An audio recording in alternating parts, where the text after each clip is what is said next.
দপদপকৈ জ্বলি উঠিল একুৰা জুই জুইকুৰাৰ মাজত আছিল বহু প্ৰশ্ন কাৰণ এয়া কোনো সাধাৰণ জুই নাছিল এই জুইকুৰাৰ আঁৰত লুকাই আছিল নৃশংসতা এই জুইকুৰাতে জাক গ'ল মাতৃৰ মমতা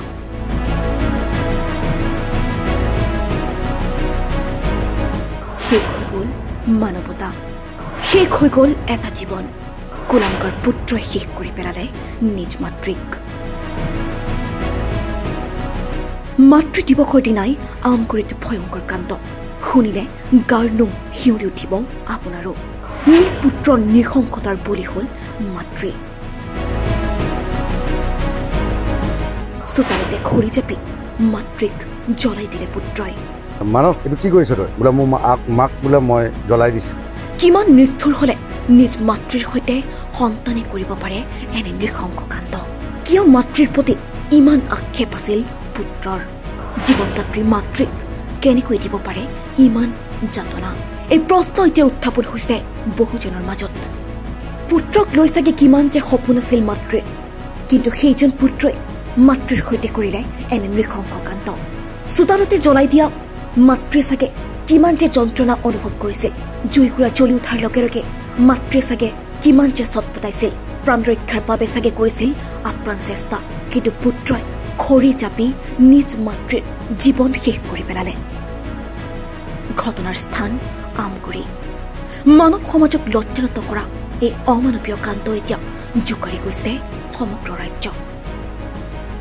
আমগুৰিৰ চামগুৰিৰ ৰজাপাম গাঁৱত নিশা সংঘটিত হৈছে এই ভয়ংকৰ কাণ্ড জীৱনদাত্ৰী মাতৃ জীৱন ললে নিজ পুত্ৰই নিজ হাতেৰে খৰি জাপি জ্বলাই দিলে মাতৃক মানস গগৈ নামৰ পাখণ্ডটোৰ নৃশংসতাৰ বলি হৈছে বীণা গগৈ ওৰফে মেলেমুনি নামৰ ৬০ বছৰীয়া মাতৃৰ যি ঘটনাই এতিয়া অঞ্চলজুৰি ব্যাপক চাঞ্চল্যৰ সৃষ্টি কৰিছে যোৱাকালি বীণা গগৈ নামৰ মাতৃগৰাকী ৩০ বছৰীয়া পাষাণ পুত্ৰই জীৱনতে জ্বলাই হত্যা কৰিলে বৰাহীবাৰীৰ লগতে আমগুৰিৰ লগতে সমগ্ৰ শিৱসাগৰ জিলাখনৰ বাবে আজি এটা লজ্জাজনক কথা হৈছে যিহেতু আজি মাতৃ দিৱস আজি এই মাতৃ দিৱসৰ দিনাই আজি এনেকুৱা পৰিস্থিতিৰ সন্মুখীন হ'ব লগা হৈছে শনিবাৰে নিশা সংঘটিত এই ঘটনাৰ পিছতে আমগুৰি আৰক্ষীয়ে আটক কৰিছে হত্যাকাৰী পুত্ৰ হত্যাকাৰী কুলাংকাৰ পুত্ৰ মানস গগৈক দীৰ্ঘদিন ধৰি কুলাংকাৰ পুত্ৰই মাতৃক শাৰীৰিকভাৱেও অত্যাচাৰ চলাই আহিছিল অত্যাধিক মদ্যপান কৰি মাতৃক নিৰ্যাতন চলাই অহা কুলাংকাৰ পুত্ৰই আজি চোতালতে মাতৃৰ সৈতে সংঘটিত কৰিছে ভয়ংকৰ অমানৱীয় কাণ্ড পশুৱে নিজৰ মাতৃক জীৱনতে যোৱা ৰাতি জ্বলাই দিলে আৰু এই পশুপুত্ৰক আমি ফাঁচি দিবলৈ চৰকাৰক অনুৰোধ জনাইছোঁ লগতে এই যে হত্যাকাণ্ডটো হ'ল তাৰ সেই ঘটনাটো ভালদৰে উচিত তদন্ত কৰিবলৈ আৰক্ষীক অনুৰোধ জনাইছোঁ যিহেতু এই ঘটনা কিয় হ'বলৈ পালে তেখেতসকলৰ পিতৃঘৰ ক'ত এই পিতৃঘৰ পৰা সেই জৰাজীৰ্ণ ঘৰটোত কিয় থাকিব লগা হ'ল কি এই গোটেই সমগ্ৰ ঘটনাটো আমি মানে এটা ৰহস্যাৱৰ্ত সেইকাৰণে এইটো আমি উচিত তদন্ত বিচাৰিছোঁ লগতে আমি এই ক্ষেত্ৰত এই ঘটনাটো ঘটিবলৈ পালে মাদক দ্ৰব্যৰ প্ৰচলনৰ বাবে আৰু আমাৰ বিশেষকৈ গাঁওসমূহত আমাৰ আমগুৰি যিটো সমষ্টিত এনেধৰণে মদৰ প্ৰচলন হৈছে আৰু ঘটিব এনে ঘটনা আৰু সেয়েহে অবৈধ ঘাটিসমূহ আমি বন্ধ কৰিবলৈ লগতে যিসকলে এই ব্যৱসায়টো কৰে তেখেতলোকক উচিত শাস্তি দিবৰ বাবে আমি চৰকাৰক অনুৰোধ জনাইছোঁ নিশা সংঘটিত এই ঘটনাৰ পিছতে স্থানীয় লোকে আমগুৰি আৰক্ষীক খবৰ দিয়ে আমগুৰি আৰক্ষী ঘটনাস্থলীত উপস্থিত হৈ হত্যাকাৰী পুত্ৰক আটক কৰিছে আচলতে আজি সভ্য সমাজত আজি আমাৰ শিক্ষিত সমাজত এই ঘটনাটো পোনচাতে আমি নিকৃষ্ট অতি নিকৃষ্ট আৰু আমি তীব্ৰ ভাষাৰে গৰিহণা জনাইছোঁ এই যি নিকৃষ্ট কাণ্ড যি পাষাণ পুত্ৰই কৰিছে গতিকে তেনে এজন ব্যক্তিক আৰু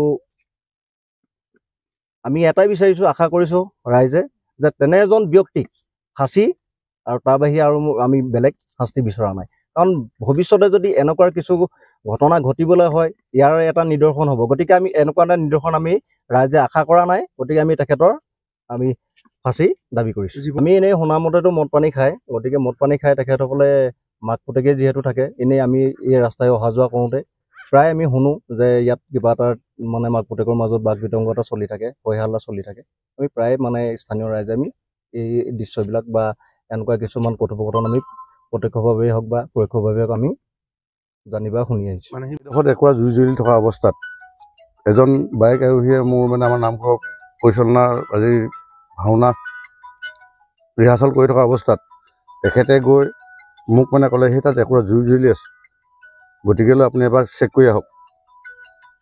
আহি মই ইয়াত দেখিছোঁ মানে তেওঁ পুতেকে তাত মানে এডাল লাঠি লৈ জুই কোৱাত লৈ মানে এগৰাকী সেই তেওঁৰ মাতৃয়ে হ'ব বুলি সম্ভৱ কৰি মই চালোঁ। চাই আহি মই তেওঁক একো প্ৰশ্ন নকৰিলোঁ। নকৰি আকৌ আহি মই তেওঁক দুনাই প্ৰশ্ন কৰিছোঁ যে মানস এইটো কি কৰিছ তই? বোলে মোৰ মাক বোলে মই জ্বলাই দিছোঁ।